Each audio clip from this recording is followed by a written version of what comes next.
चांगलं चिघळलेलं आहे। सर्वच आंदोलक जे आहेत ते आक्रमक असे पाहायला मिळतात। पोलिसांनी जे बॅरिकेटिंग केलेलं आहे ते देखील बॅरिकेटिंग मागे ढकलण्याचा प्रयत्न आंदोलकांकडून केला गेला है। ये बाकायदा अभिजीत दीप के ग्रुप की तरफ से ये कहा गया कि सरकार से बातचीत करने के लिए अभिषेक समेत हमारे माफ कीजिएगा आशुतोष समेत हमारे 2 लोग गए हैं और ये दोनों लोग जब तक वापस नहीं आते तब तक शांति बनाए रखिए। लेकिन सरकार की तरफ से इस बात की कोई पुष्टि नहीं की गई और उसके तुरंत बाद देखा गया संसद भवनाचं मुख्य प्रवेशद्वार बंद करण्यात आलं, मात्र जिथे बॅरिकेटिंग करण्यात आलेलं आहे तिथपर्यंत ही बॅरिकेटिंग असल्याचं आपल्याला पाहायला मिळतंय। आंदोलकांकडनं या ठिकाणी आपण पाहू शकतो की हे बघा पोलिसांकडनं संपूर्ण लाठीचार्ज जो आहे तो अभिजीत दिपके यांच्या हे उभे असलेल्या संपूर्ण गाडींवरती देखील करण्यात आलेला आपल्याला पाहायला मिळतोय।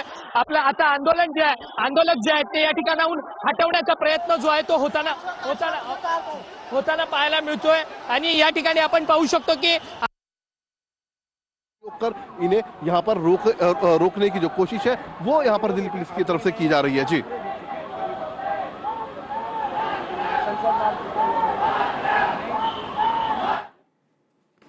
तर काही आंदोलक या ठिकाणी आपण पाहतोय संसद भवनाच्या परिसरात पोहोचलेत। बॅरिकेटिंग तोडण्याचा प्रयत्न देखील या ठिकाणी आंदोलकांकडून करण्यात आलेला आहे। 10 वाजल्यापासून हे आंदोलन सुरू झालंय, मात्र त्यानंतर सुद्धा सरकारकडून अद्याप आंदोलकांशी बोलण्यासाठी कोणीही आलेलं नाही। तर जेपी नड्डा यांच्याशी बोलण्यासाठी शिष्टमंडळ बोलावण्यात आलं होतं असा दावा अभिजीत दिपके यांनी केला, मात्र त्या संदर्भात अद्याप कोणतीही माहिती मिळाली नाही। तर आपण पाहू शकतोय दिल्लीमध्ये हजारों सिचुएशन पर नजर रखने के लिए तो इस वक्त कहा जा सकता है कि ये जो स्थिति है उसको लेकर जो कंट्रोल रूम बना पार्लियामेंट्री स्ट्रीट थाने के अंदर, डीसीपी ऑफिस भी वहीं पर है, तो वहां पर खुद दिल्ली पुलिस के मुखिया मौजूद है। दिल्ली पुलिस के जितने भी डीसीपीज हैं, जॉइंट सीपीज हैं, स्पेशल सीपी हैं, वो सभी इस वक्त नई दिल्ली जिले के अंदर आपको ऑन ग्राउंड दिखाई देंगे। जी तर ही थेट दृश्य आपण या ठिकाणी पाहत आहोत। पोलिसांनी आंदोलकांना या ठिकाणी हटवण्याचा प्रयत्न केलाय, मात्र अजूनही आंदोलक आता बॅरिकेडच्या पलीकडे त्या ठिकाणी उभे आहेत। मोठा बंदोबस्त या ठिकाणी लावलेला आपल्याला पाहायला मिळतो, मात्र या बॅरिकेडच्या आत देखील आंदोलक उतरलेले पाहायला मिळत आहेत। या ठिकाणी धरपकड केली जाते व मारलं जातंय। पोलिसांवरती दगड असतील, चप्पल असतील, त्या सगळ्यांना फेकलं जातंय। आपण पाहिलं तर अभिजीत दिपके हे ज्या गाडीमध्ये होते, ज्या ट्रकमध्ये होते, त्या ट्रकचा संपूर्ण काच जी आहे ती फोडण्यात आलेली असल्याचं पाहायला मिळतंय। प्रकाश राज अजून देखील या सगळ्या गाडीवरती प्रामुख्याने प्रकाश राज आपल्याला पाहायला मिळतात। प्रकाश राज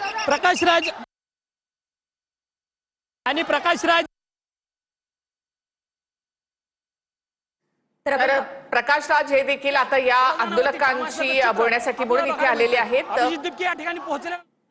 याआधी काँग्रेसच्या रेणुका चौधरी यांनी देखील आंदोलकांशी संवाद साधण्याचा प्रयत्न केलेला होता, मात्र त्यानंतर पोलिसांनी आंदोलकांना इथून हटवलेलं आहे। तर आता प्रकाश राज या ठिकाणी पोहोचले आहेत।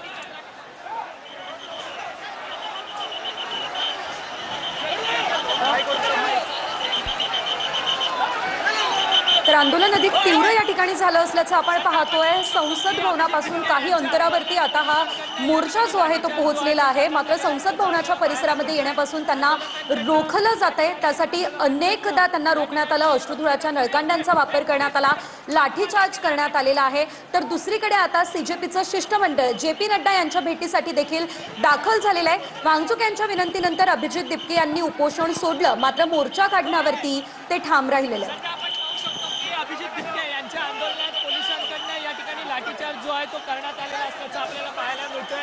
आंदोलकांकडनं या ठिकाणी तर सध्या दिल्लीच्या सगळ्याच रस्त्यांवर असा मोठा बंदोबस्त लावण्यात आलेला आहे। तसंच संसद भवनाकडे जाण्याचा प्रयत्न करणाऱ्या आंदोलकांना रोखण्यात आलंय।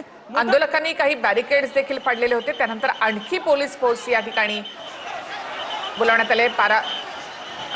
ज्या ठिकाणी सुरक्षा या ठिकाणी वाढवण्यात आलेली आहे आपण पाहतोय। आणि आंदोलकांना मात्र आता संसदेच्या सगळ्या रस्त्यांपासून जवळपास 150 ते 200 मीटरवर त्या ठिकाणी थांबवण्यात आले। पुन्हा एकदा हा बंदोबस्त वाढवतात। बंदोबस्त देखील वाढवलेला आहे. मात्र हजारो विद्यार्थी, हजारो युवक, विविध संघटनांचे कार्यकर्ते जंतर मंतरवरून निघाले आणि थेट हा मोर्चा संसदेच्या दिशेने निघाला. मात्र संसदेपर्यंत या आंदोलकांना पोहोचू दिलं जायचं नाही आणि त्यासाठी त्यांना रोखण्यासाठी या ठिकाणी विविध उपाययोजना या प्रशासनाकडून राबवल्या जात आहे. अनेक ठिकाणी बॅरिगेटिंग करण्यात आलेलं आहे. पोलिसांची कुमक देखील या ठिकाणी आता वाढवण्यात आली असल्याचं आपल्याला बघायला मिळत आहे. आंदोलक आक्रमक होत आहेत आणि त्यामुळे पुन्हा एकदा सुरक्षा या ठिकाणी वाढवण्यात आली आहे. दंगल नियंत्रण पथक या ठिकाणी आता दाखल झालेलं आहे आणि संपूर्ण बॅरिकेड्स तोडण्याचा प्रयत्न करणाऱ्या आंदोलकांना या ठिकाणाहून हटवलं जात आहे. तर पुन्हा एकदा ही सुरक्षा या ठिकाणी वाढवण्यात आल्याचं आपण पाहतो. संसदेकडे जाणारे साधारणतः 6 मार्ग आहेत आणि नव्या संसदेला 6 गेट आहेत. हे सगळे गेट बंद करण्यात आलेले आहेत. या गेटच्या परिसरामध्ये जवळपास 150 ते 200 मीटर अंतरावर या ठिकाणी बॅरिकेटिंग करण्यात आलेलं आहे. जे महत्वाचे मार्ग आहेत, ज्या ठिकाणाहून खासदार संसदेमध्ये येत असतात, महत्वाच्या व्यक्ती ज्या मार्गावरून संसदेमध्ये येत असतात, जात असतात, त्या मार्गावर आता आणखी बंदोबस्त वाढवण्यात आलेला आहे. लोकसभा, राज्यसभा याचं कामकाज तहकूब करण्यात आलेलं आहे. त्यामुळे बरेचसे खासदार संसदेमधनं बाहेर पडलेले आहेत.